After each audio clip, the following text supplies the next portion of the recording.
Clip number 319۔ اس clip میں آپ سورہ انعام کی آیت نمبر 135 سے 136 تک کی تلاوت، ترجمہ اور تفسیر قرآن صراط الجنان سماعت فرمائیں گے۔ بسم اللہ الرحمن الرحیم۔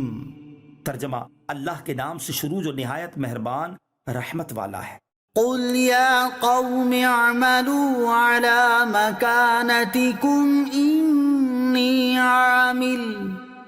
فسوف تعلمون من تكون له عاقبة الدار انه لا يفلح الظالمون۔ ترجمہ، تم فرماؤ اے میری قوم، تم اپنی جگہ پر عمل کرتے رہو، میں اپنا کام کرتا ہوں، تو ان قریب تم جان لوگے کہ آخرت کے گھر کا اچھا انجام کس کے لیے ہے، بے شک ظالم فلاح نہیں پاتے۔ اعملوا علی مکانتکم،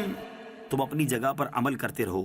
یعنی اے حبیب صلی اللہ تعالی علیہ وسلم آپ کفار مکہ سے فرما دے کہ تم اپنی مرضی سے وہی اعمال کرتے رہو جو کر رہے ہو، اور اپنے کفر و سرکشی پر قائم رہو، جبکہ میں تمہاری طرف سے پہنچنے والی اذیتوں پر صبر کر کے، اسلام پر قائم رہ کر اور نیک اعمال پر ہمیشگی اختیار کر کے اپنا کام کرتا ہوں، تو ان قریب تمہیں معلوم ہو جائے گا کہ آخرت کے گھر کا اچھا انجام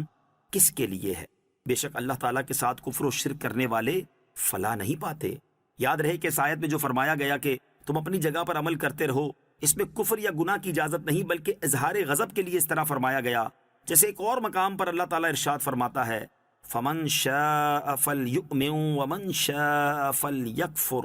تو جو چاہے ایمان لائے اور جو چاہے کفر کرے۔ اور یہ جو فرمایا گیا کہ عنقریب تم جان لوگے کہ آخرت کے گھر کا اچھا انجام کس کے لیے ہے، اس سے مراد یہ ہے کہ اگرچہ آج بھی فیصلہ ہو چکا کہ مومن جنتی ہے اور کافر دوزخی، لیکن چشمدید فیصلہ قیامت میں ہوگا یا عذاب آتے وقت ہوگا۔ وَجَعَلُوا لِلَّهِ مِمَّا ذَرَأَ مِنَ الْحَرْثِ وَالْأَنْعَامِ نَصِيبًا فَقَالُوا هَذَا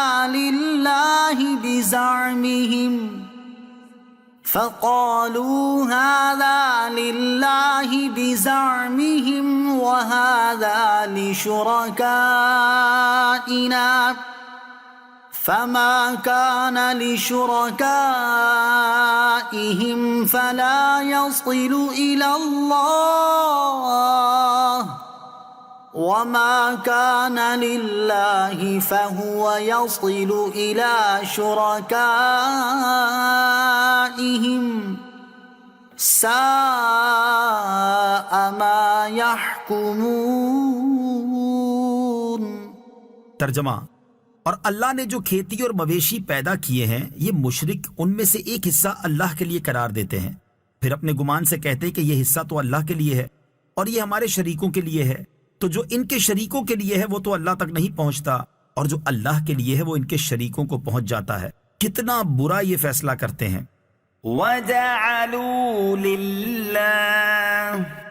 اور اللہ کے لیے قرار دیتے ہیں۔ کفار عرب اللہ کو بڑا معبود اور بتوں کو چھوٹا معبود سمجھ کر دونوں کی بدنی اور مالی پوجا کیا کرتے تھے۔ یہاں ان کی مالی پوجا کا ذکر ہو رہا ہے۔ چنانچہ زمانہ جاہلیت میں مشرکین کا طریقہ یہ تھا کہ وہ اپنی کھیتوں اور درختوں کے پھلوں اور چوپایوں اور تمام مالوں میں سے ایک حصہ تو اللہ عز و جل کا مقرر کرتے تھے اور ایک حصہ بتوں کا، تو جو حصہ اللہ عز و جل کے لیے مقرر کرتے اسے مہمانوں اور مسکینوں پر صرف کر دیتے تھے، اور جو بتوں کے لیے مقرر کرتے تھے وہ خاص بتوں پر اور ان کے خادموں پر صرف کرتے، اور جو حصہ اللہ عز و جل کے لیے مقرر کرتے اس میں سے اگر کچھ بتوں والے حصے میں مل جاتا تو اسے چھوڑ دیتے، اور اگر بتوں والے حصے میں سے کچھ اللہ عز و جل کے لیے مقرر کردہ حصے میں ملتا تو اس کو نکال کر پھر بتوں ہی کے حصے میں شامل کر دیتے۔ اس آیت میں ان کی اس جہالت اور بد عقلی کا ذکر فرما کر اس پر تنبیہ فرمائی گئی۔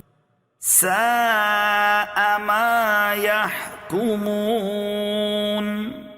کتنا برا یہ فیصلہ کرتے ہیں، یعنی کفار انتہا درجے کی جہالت میں گرفتار ہیں کہ خالق حقیقی اور منعم حقیقی کے عزت و جلال کی انہیں ذرا بھی معرفت نہیں، جبکہ ان کی عقل کا فساد اس حد تک پہنچ چکا ہے کہ انہوں نے بے جان بتوں اور پتھروں کی تصویروں کو کارساز عالم کے برابر کر دیا، اور جیسا اس خالق و مالک کے لیے حصہ مقرر کیا ایسا ہی بتوں کے لیے بھی کیا۔ بے شک یہ بہت ہی برا فعل اور انتہا کا جہل اور عظیم خطا و دلال ہے۔ اگلی آیت میں ان کے جہل اور دلالت کی ایک اور حالت ذکر فرمائی گئی ہے